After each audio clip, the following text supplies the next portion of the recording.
تو ہم جبرن تمہیں مومن نہیں کہیں گے. اگر اللہ چاہے تو کسی کی کیا مجال ہے کہ دل سے کلمہ نہ نکلے, لیکن وہ چاہتا ہے کہ اپنی چاہت کے مطابق تم دین کو قبول کرو. اب جس وقت ایک مرحلہ ایسا بھی آتا ہے کہ جہاں جزیہ کی شکل میں اللہ یہ منظور کر لیتا ہے, ٹھیک ہے تم ذمہ بن جاؤ, ٹیکس دیتے رہو اور اپنے مذہب پہ رہو. اب اس کا مطلب دوسرے لفظوں میں کیا ہوا کہ وہ ذمہ ہے, وہ اللہ کو سجدہ نہیں کر رہا اور دین کو اس نے کلمہ نہیں پڑھا, لیکن اس سے حکومت منوائی گئی ہے. وہ مقام جہاں پر جا کے سجدے کی بالآخر اس کافر کی حیثیت سے چھوٹ آ گئی کہ ٹھیک ہے تم دین نہیں مانتے نہ مانو, مگر حکومت تمہیں ہماری ماننا پڑے گی. حکومت اللہ کی ماننا اتنا لازم امر ہے کہ خالق کائنات جل جلالہ نے حضرت عیسیٰ علیہ السلام کی آمد تک, جب وہ قرب قیامت میں آئیں گے اس وقت جزیہ قبول نہیں کیا جائے گا, یا اسلام یا پھر قتل, یہ فیصلہ ہوگا. لیکن آج ایک شخص اگر مسلم حکومت اس جگہ پہ قبضہ کر لیتی ہے تو اس کافر نے اگر کلمہ نہیں پڑھا تو اس نے حکومت کو مان لیا, ٹھیک ہے میں ٹیکس دوں گا, میں عاجز بن کے رہوں گا, میں کر کے نہیں چلوں گا, اس کو ذمہ قرار دے دیا جائے گا. تو اب اس کے خون کو تحفظ دے دیا گیا, اور یہاں تک کہ نبی علیہ السلام نے فرما دیا جس نے اس کو مارا قیامت کے دن اس کا کیس اللہ کے دربار میں لڑوں گا. اتنی اس ذمہ کو حیثیت دے دی گئی. تو اب کیا اس کا معاملہ ہے, وہ اللہ کو تو سجدہ ہی نہیں کرتا, لیکن اللہ کی حکومت کو اس نے تسلیم کر لیا ہے کہ جو اس سلطنت کے اندر اللہ کا راج ہے, نظام مصطفیٰ صلی اللہ علیہ وسلم کی بالادستی ہے, میں اس سے سرکشی نہیں کروں گا, میں اس کے خلاف نہیں چلوں گا. تو دیکھو اتنا لازم ہے اللہ کے دین کو یعنی حکم کو ماننا, اس کی حکومت اور نبی علیہ الصلوۃ والسلام کے راج کو تسلیم کر لینا کہ جزیہ آج اس کو شریعت کا حصہ بنا دیا گیا ہے کہ ٹھیک ہے اگر کسی نے کلمہ نہیں پڑھا اس کو رہنے دو اپنے دین پر, مگر اس کو ہمارے نظام کی مخالفت نہیں کرنا ہوگی, نظام ہمارا ماننا پڑے گا. تو اس واسطے نظام کی بات اتنی کام کی بات ہے کہ اس کو معمولی نہ سمجھا جائے. اگر آج ہم مسجدوں میں سجدہ کر لیں اور ہماری کچہریاں اس نظام سے خالی رہے, ہمارے معاملات زندگی اس نظام سے بالکل ناآشنا رہے, تو کتنا بڑا خسارہ ہوگا اس دین کا, اور ہمارا حقیقت میں خسارہ ہوگا. تو یہ دونوں معاملات لازم ہیں, بندگی بھی اس کی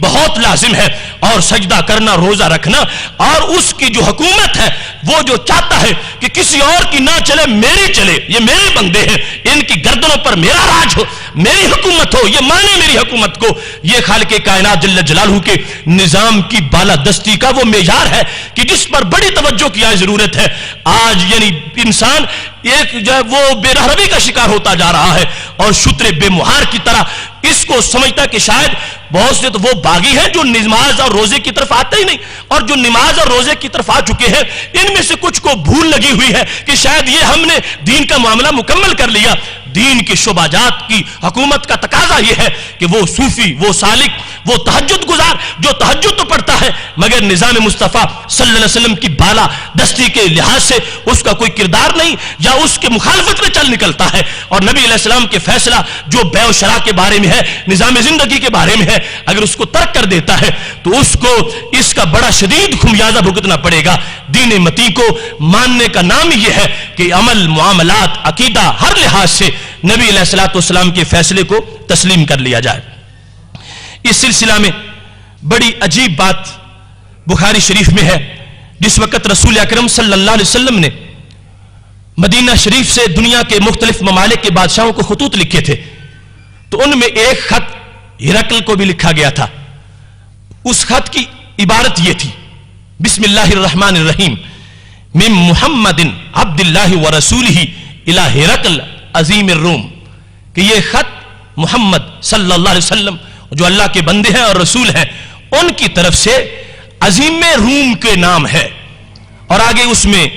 عبارت لکھ دی, دعوت اسلام دے دی. اب اس کے شروع میں جو اس وقت رائج تھا لقب وہ تھا ملک روم. عظیم روم اس کو کوئی نہیں کہتا تھا,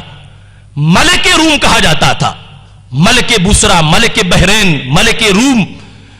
روم کا مالک, روم کا بادشاہ, روم کی سلطنت کا فرما روا, ملک روم یہ اصطلاح تھی. مگر رسول اکرم صلی اللہ علیہ وسلم نے اس کو ملک روم کہہ کے خط نہیں لکھا, یہاں تک کہ ہرقل کے بھائی کو اتنا غصہ آیا کہ اس نے خط پھاڑنے کی کوشش کی کہ دیکھو انہوں نے خط میں تمہارا لقب ہی صحیح نہیں لکھا. ملک تمہیں مان ہی نہیں رہے, ملک لکھ ہی رہے. اور ہرکل نے وہ خط پکڑ لیا اور اس کو پڑھا. اب اس مقام پر محدثین نے بحث کی ہے کہ آخر وجہ کیا تھی کہ رسول اکرم صلی اللہ علیہ وسلم نے ملک کیوں نہیں کہا. حالانکہ تبلیغ کا ایک یہ طریقہ بھی ہے کہ نرمی برتی جائے. تو نرمی کا مطلب یہ تھا کہ جس لقب سے وہ خوش ہوتا ہے وہ لکھا جائے, کہ وہ بات کو سنے تو صحیح. تو رسول اکرم صلی اللہ علیہ وسلم نے ملک نہیں لکھا. تمام محدثین اور شارحین بخاری نے اس کا جواب دیا کہ ٹھیک ہے, تبلیغ میں نرمی تو ضرور چاہیے, لیکن ایسی نرمی بھی نہیں چاہیے کہ جس نرمی کی وجہ سے اصل دین ہی بدل جائے. رسول اکرم صلی اللہ علیہ وسلم نے دونوں معاملات سامنے رکھے ہیں. ملک نہیں لکھا اور نرمی کرتے ہوئے عظیم لکھ دیا ہے. عظیم روم. عظیم روم کا مطلب کیا ہے کہ روم کے لوگ جس کی تعظیم کرتے ہیں, روم کے لوگوں نے جس کو اپنا بڑا بنایا ہوا ہے, میں اس کو خط لکھ رہا ہوں. اور ملک روم کا مطلب بنتا ہے روم کی زمین کا مالک. حضرت علامہ بدر الدین عینی رحمۃ اللہ علیہ نے بخاری شریف کی شرح عمدۃ القاری کے اندر جلد نمبر 1 صفحہ نمبر 159 پر اس کا جواب لکھا. اور ایسے ہی ارشاد الساری میں اور ایسے ہی فتح الباری کے اندر یہ جوابات موجود ہیں. کیوں نہیں لکھا اس کو ملک روم؟ کہتے لأنه معزول عن الحکم بحکم دین الاسلام, کہ اسلام نے آ کر اس کو حکومت سے معزول کر دیا تھا. اسلام کے آ جانے کے بعد صرف وہی ملک کہلائے گا جس کو اسلام ملک بنائے گا, اور اسلام جس کو ملک نہیں بنائے گا وہ حقدار نہیں کہ اس کو زمین کا مالک کہا جائے. زمین اللہ کی ہے اور اللہ تعالیٰ کے رسول علیہ السلام کی ہے. واضح طور پر سرکار کے لفظ ہے وَعْلَمُوا أَنَّ الْأَرْضَ لِلَّهِ وَرَسُولِهِ, لوگوں جان لو یہ زمین میرے اللہ کی ہے اور میری ہے, اس پر میرا راج چلے گا, اور ہم کسی کو ملک تسلیم نہیں کرتے. ہم ان کا کلمہ پڑھنے والے ہیں جنہوں نے ایک سپر پاور جو بظاہر اس وقت تھی اس کے بادشاہ کو ملک لکھنے سے انکار کر دیا تھا کہ میں خود اس کو ملک مان جاؤں تو پھر پیچھے رہ کیا جائے گا. ملک نہیں لکھا اس واسطے کہ وہ معزول ہے, اس کا تختہ اسلام نے الٹ دیا ہے, اسلام اس کو مانتا ہی نہیں ہے. زمین اللہ کی ہے, غیر مسلم اس کا مالک کیسے ہو سکتا ہے, اس کا حکمران کیسے ہو سکتا ہے, اس کا بادشاہ کیسے ہو سکتا ہے. فرمایا ہم نرمی برتیں گے, یہ لکھ دیتے ہیں عظیم روم, مگر ملک نہیں لکھیں گے اس واسطے کہ اسلام کے ہوتے ہوئے کسی کی حکومت نہیں چلتی. اب دیکھو کتنا معاملہ بگڑ گیا. آج ہم غیر مسلموں کے ساتھ, غیر مسلم حکومتوں کے ساتھ جو ہمارے رویے چل رہے ہیں اور جتنا ہم ان کے زیر دام آ چکے ہیں, کس قدر دین متی ہم سے ناراض ہو گیا ہوگا. اس انداز میں دعوت دی ہے میرے محبوب علیہ السلام نے, اسلموا تسلموا, اسلام مان لو تو بچ جاؤ گے ورنہ ہم تمہارے گردن اتاریں گے. یہ انداز تھا اس وقت کے جب مسلمان تھوڑے سے تھے اور کروڑوں ہو اور پھر نیچے دب کے رہے اور ان کو پوری طرح اپنے اوپر سوار کر لے. یہ نظام مصطفیٰ صلی اللہ علیہ وسلم کی بالادستی نہیں ہے. نظام مصطفیٰ صلی اللہ علیہ وسلم کی بالادستی کا مطلب یہ تھا کہ ہمارے محبوب علیہ الصلوۃ والسلام نے خط لکھتے وقت بھی یہ لکھا کہ قیامت تک میری امت کو مذاکرات کرتے ہوئے بھی میری تعلیمات کو سامنے رکھنا چاہیے کہ ہم غیر مسلم حکومت سے مذاکرات کریں گے تو نظام مصطفیٰ صلی اللہ علیہ وسلم اس میں بھی ہمیں سبق دے رہا ہے کہ ان کو ملو تو اس انداز سے, ان سے بولو تو اس انداز سے, ان کا ادب کرو تو اتنا تک کرو, ان کو یوں اپنے سر کے اوپر نہ چڑھا لو کہ جس کی وجہ سے دین کی بے ادبی ہو جائے اور تمہارے ایمان کی بے ادبی ہو جائے. نبی اکرم نور مجسم شفیع معظم صلی اللہ علیہ وسلم نے اس انداز میں اپنی امت کو تعلیم دی ہے. اب صرف ایک بات بالکل مختصر سی کہ جب ہم دیکھتے ہیں دیگر نظاموں کے لحاظ سے اس کی بالادستی کیا ہے. آج بڑی بڑی ماڈرن حکومتیں انہوں نے اولڈ سٹیزنز کی تنظیمیں بنائی کہ یہ جو بوڑھے والدین ہیں ان کا بھی کام ہوتا ہے, ان کو بوجھ نہ سمجھو, ان کے لیے کچھ تنظیمیں بناتی ہیں. آج یہاں پہ شعور پہنچا ہے. 14 صدیوں سے زائد عرصہ پہلے میرے محبوب علیہ السلام کی سوچ کا اس وقت یہ جھنڈا لہرا رہا تھا.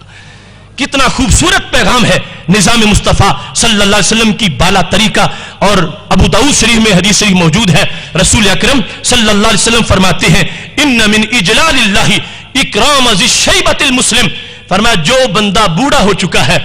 جس کی داڑھی کے بال سفید ہو گئے ہیں, اس بوڑھے کو بوجھ نہ سمجھو, وہ تمہارے معاشرے میں رحمت کی علامت ہے.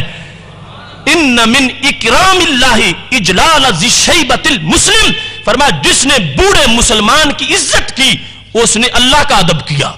اس نے خالق کائنات جل جلالہ کا احترام کیا، جس نے ایک بوڑھی خاتون کا ادب کیا، بوڑھے مسلمان کا، مومن مومنہ کا ادب کیا۔ اب دیکھو دوسرے نظاموں کے مقابلے میں ہر جہت میں بالادستی اس نظام کی ہے۔ میرا رب ہمیں اس نظام کے